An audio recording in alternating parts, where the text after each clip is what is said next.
dernier, lors de la demi-finale de la bataille d'éloquence, nous avons essayé de bien faire. Nous pensons avoir bien fait, mais cette fois, nous tenterons de faire encore mieux. Quand vous êtes devant la télévision, en train de regarder l'actualité, pouvez-vous dire que vous êtes content du monde dans lequel nous vivons? Ne pensez-vous pas que l'on pourrait faire mieux? Le mieux est-il l'ennemi du bien? Non, il est son ami. Maintenant, je vais faire appel à votre imagination, si vous le voulez bien.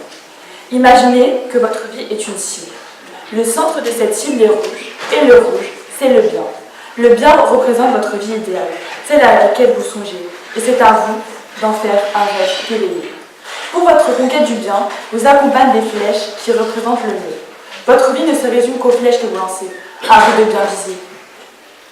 Tout au long de votre vie, vous lancez ces flèches pour atteindre vos objectifs. Il n'y a pas de cible sans flèche, comme il n'y a pas de bien sans mieux. Si l'on contemple l'histoire, on s'aperçoit assez rapidement que l'essence même de l'homme est de chercher à mieux faire.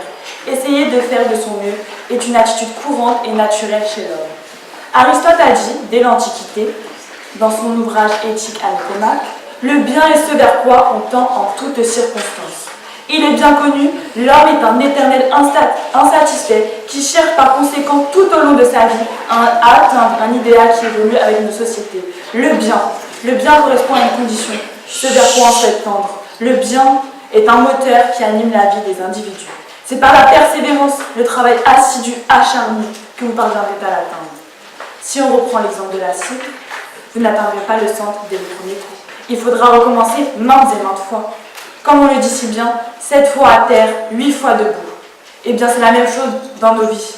Notre vie ne va pas mieux par hasard, elle va mieux grâce à nos actions. Faisons un bref retour en arrière, dans le passé. Croyez-vous que la Déclaration des droits de l'homme et du citoyen en 1789, que l'abolition de l'esclavage en 1794 et que le droit de vote pour les femmes en 1944 ont été faits en une seule fois? Ce sont des hommes et des femmes qui ont payé de leur vie, de leur sang, pour qu'aujourd'hui nos conditions de vie soient meilleures et que nos mentalités changent. Vouloir mieux peut coûter un prix. Cela impose de faire des erreurs, mais aussi d'en tirer des leçons. La vie est une opportunité qu'il faut saisir à chaque instant, en toutes circonstances. Comme l'a si bien dit Teddy Riner, on n'a rien sans rien. Si on ne se met pas la misère, si on n'ose pas repousser les limites, on ne va nulle part. Que seraient nos vies si les petits paysans sous Louis XVI s'étaient contentés de leurs misérables conditions? Où en serions-nous aujourd'hui? Oui, je vous le demande, où en serions-nous aujourd'hui? En pleine société archaïque. Votre plus grande peur serait d'avoir peur d'échouer, car sans échec, il n'y a pas de victoire, comme il n'y a pas de bien sans mieux. Ne l'oubliez jamais. Même chez les animaux, la persévérance triomphe. Savez-vous que le lion, lorsqu'il sort pour chasser, échoue 7 à 10 fois? 85% de sa vie est un échec. Mais alors, qu'est-ce qui fait de lui un roi? C'est sa persévérance, celle que vous, comme moi, devrions avoir. Soyez les lions de la société et non les proies de celle-ci. C'est parce que le lion ne renonce jamais, malgré sa défaite, que sa victoire et sa grandeur n'est que plus imposante. Servez-vous du mieux comme du mieux comme une arme pour atteindre le bien. Comme Nelson Mandela l'a dit, dans la vie, je ne perds jamais. Soit je gagne, soit j'apprends. Alors je vous pose la question, préférez-vous être le roi ou son sujet? Mon choix est déjà fait. L'humanité n'a jamais cessé de s'améliorer en cherchant à atteindre le bien par son allié le mieux.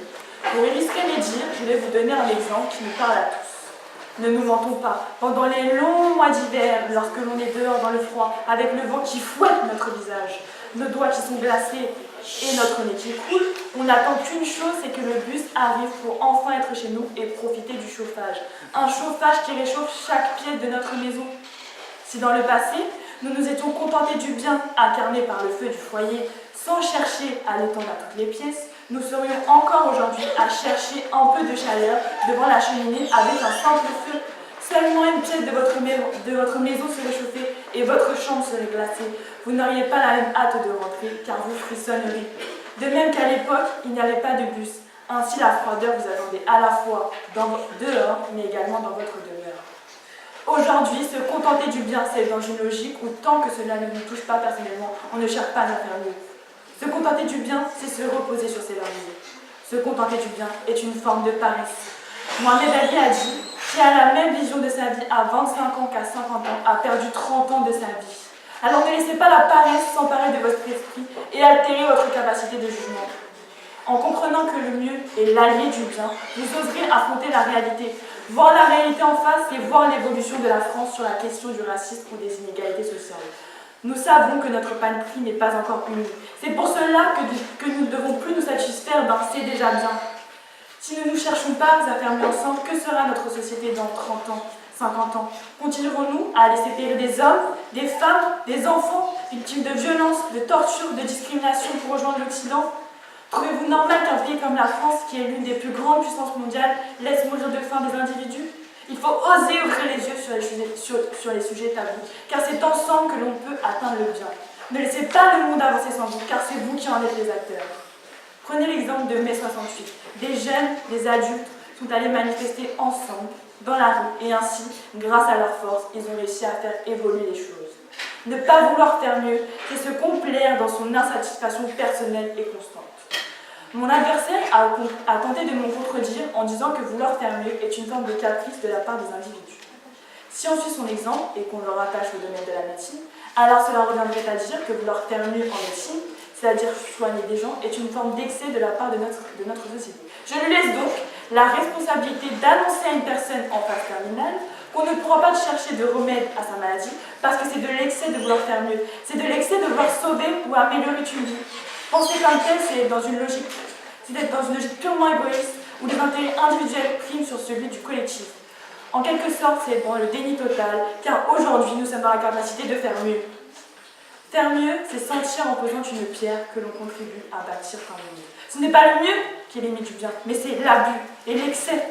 Les plus forts cherchent des solutions, tandis que les plus faibles cherchent des excuses. Dans quel camp êtes-vous? Persévérance ou outrance?